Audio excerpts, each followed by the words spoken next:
Hello, everyone. How are you today? My name is Carol Adams with Carol Adams Creations.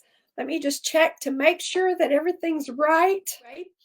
Today, we're going to be transforming a Dollar Tree Easter egg, a wooden Easter egg. And it looks, I've already painted mine. I painted it with two coats. I painted it with two coats of this Waverly Antique. Trying to figure out where the camera is. And just to let you know, I live in Texas. It is bright, it is sunny outside, but this took about, I did two coats, and it took about 30 minutes for it to completely dry between each coat. And I was using the heat tool trying to speed it up, and it still wasn't drying. So if you're going to use it, I suggest that you schedule some time to do this. What else you're going to need is, I'm going to be painting mine in a green, in a pink, or a coral. I haven't really decided. I really like this coral, but it may not be pink enough, so I may have to kind of add some together. Some cream. I have some raffia, some fabric to make a little messy bow, and then just a little bit of greenery that I pulled out of my stash of stuff. And this is a little felt flower that I made a few weeks ago for my mixed media heart canvas. And so I thought it would probably look really good in the middle of my messy bow. So the last thing, well, two things I have. Well, actually, it's three. I have a piece of canvas that I'm going to make a tag on. I have a Dollar Tree chapstick. And then I have a set of stamps, because I'm going to stamp on the tag spring or happy spring, or, you know, whatever you want to put on there. And then I'm going to be using, sorry, I didn't get this out. I think I'm going to be using this coffee archival brown ink to kind of tie in all of this together. So let's get started, because I want to see if this works. Okay, so you could use a crackle medium if you wanted to. This is just an easy way to kind of get that same distressed look without having to purchase the crackle medium, which sometimes can be a little expensive. And so it's a lot cheaper just to use a Dollar Tree or from anywhere, dollar store chapstick. Plus, it smells real good. So all I'm going to do is I'm going to take my chapstick, and I'm just going to run it in different places, just random.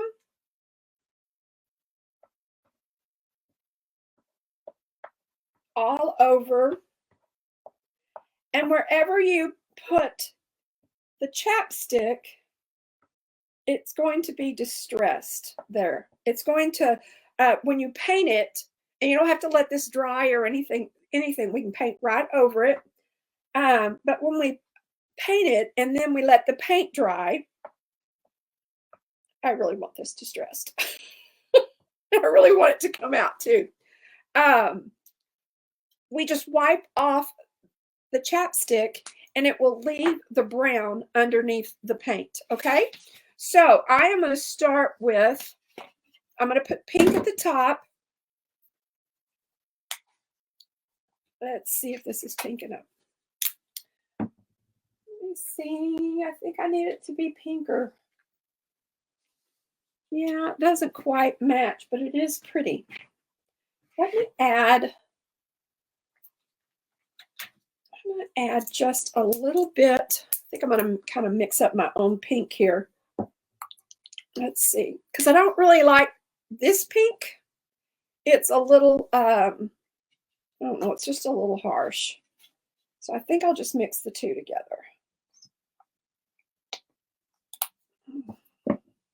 Okay, so we have a paintbrush. So I'm just gonna, make it into paint it. Let me try again. I'm gonna paint it into thirds. That's what I'm trying to say. Okay, I'm gonna add this to this just to kind of make it a little less harsh. And I think that's pretty good. And hopefully we don't need 2 coats, but we may.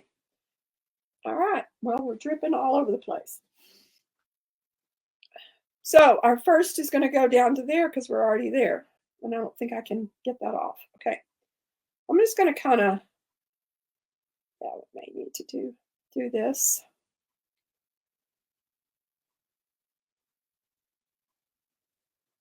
Let me see if I can get that off. There we go.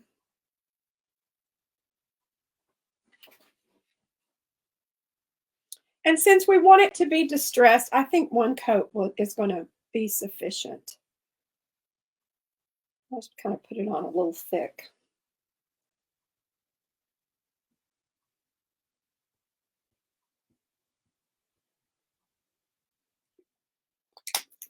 Now we're going to just use a cream.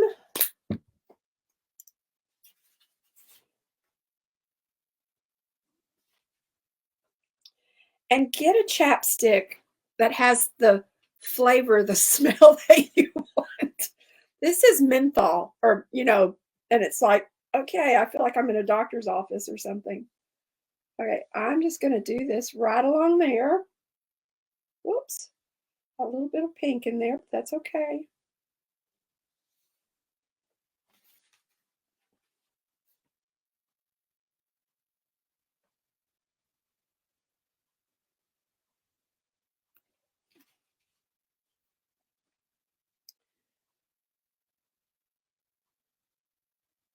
And so you can see in some places where it is, the paint is already resisting.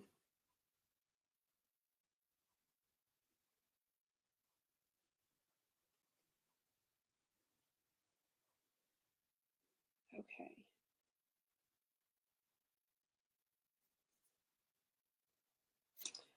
So now for the green, if I have any space left on my palette. Oh, that is such a beautiful color. This is Clover by Folk Art. It's a beautiful, beautiful green.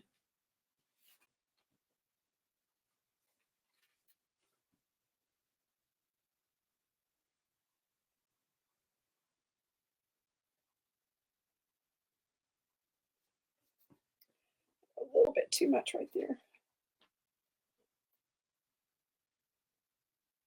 The hardest part is waiting for the paint to dry so that you can reveal what's underneath.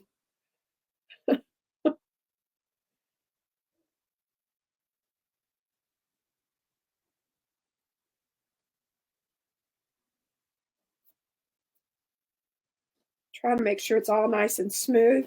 We are going to set this aside. Maybe we're going to set it aside. Let me fix my mess. Never fails. There we go. All fixed. So we're going to set this aside. But for right now, we're going to make a junk bow. All I did was tear the fabric. You just do a little snip at the end of the fabric and then just pull it. And if you don't like this look, you can always just do it. You can always just cut it to whatever you want. So I'll do a couple of pieces of that. I have this ribbon. I had this little ribbon that I found. And then I have a pink. I'm just going to try to make all of these. It won't matter if they're all the same, because when we get done, we're going to cut it anyway. We'll trim it all up. Sorry about that.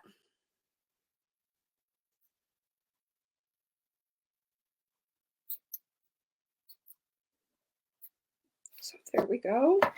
And then I have some green. Just to add a little bit of green here. Let's see if I can get this right. I got a whole mess. I got a whole mess here. I don't know how much. So there we go. There's that. And then I found this real pretty green that actually had some pink, and I thought that would look really good as well. This is a great way to use up your scraps. Plus, doing a junk bow, if you don't have like enough ribbon to use, this is a wonderful way to use those little bitty scraps of ribbon or fabric that you have. And it makes a really, I don't know, I like the bow. I think it looks really cute. Is I'm just going to take my fabric or whatever it is that you are using, and I'm just going to start layering it. And this is how I do it. I actually do an X, and then I put one in the middle. Just like that. And so then I try to alternate everything.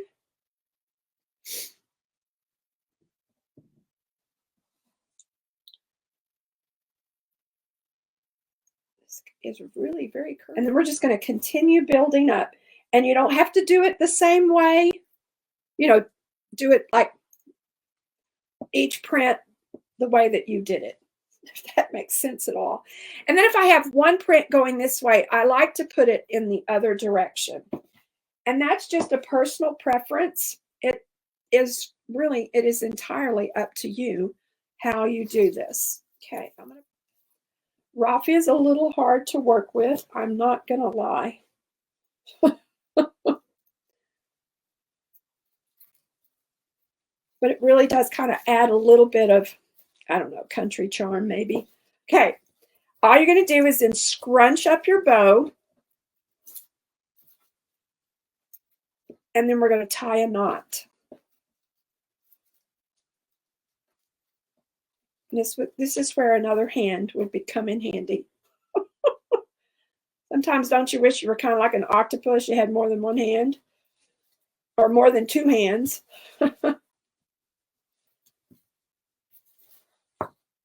There we go. So then we're just going to fluff this all out.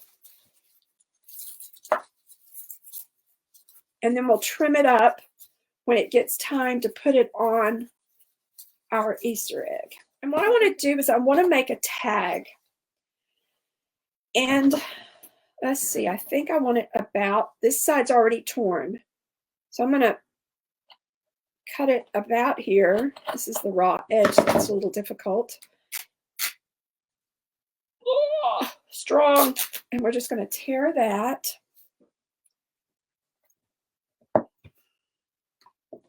then I'm going to cut this off. I think I'm going to stamp my word spring first. So I'm going to start at the end of the word and not at the beginning of the word. So one thing, these stamps sometimes leaves a ghost, which is the outside of the stamp. That doesn't bother me. You know what? I think I have enough room to do Happy Spring. That is not going to show up. And I don't think I can do that again. Probably will not line that up. Okay, so now we're going to take our Easter egg. I'm going to make sure this is good and dry. Sorry, I carried some of my trash with me. Make sure it's dry because it's still a little sticky. Yeah, just kind of. Okay. Well, let me dry this. Another way, excuse me, another way you can distress it is to use some sandpaper. Trying to get a smooth line right there. Don't know that that one's going to matter because our bow is going to cover it up.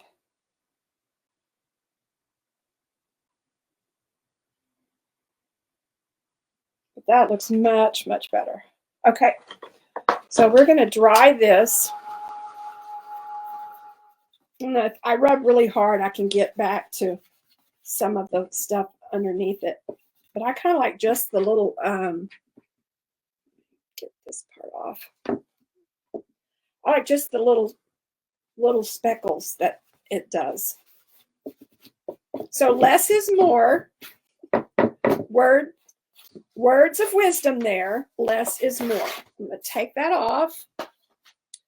Bring in my hot glue gun here.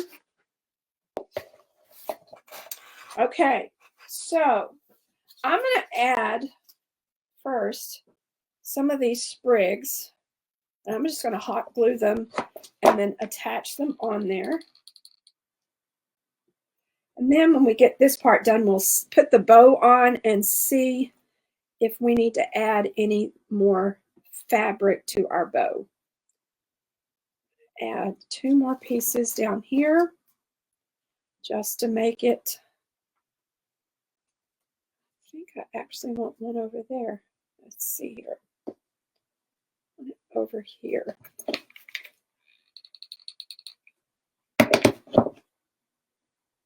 That there. I'm going to put that right there. Okay. Okay, we're going to let that sit for a minute. Then we're going to trim our bow.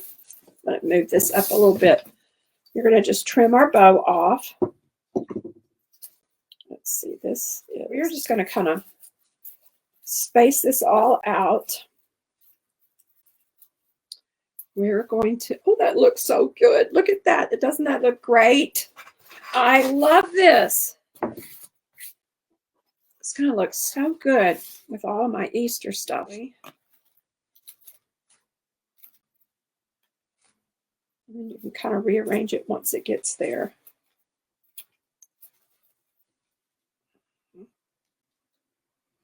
We hold that for a moment. It doesn't show underneath the flower. Okay.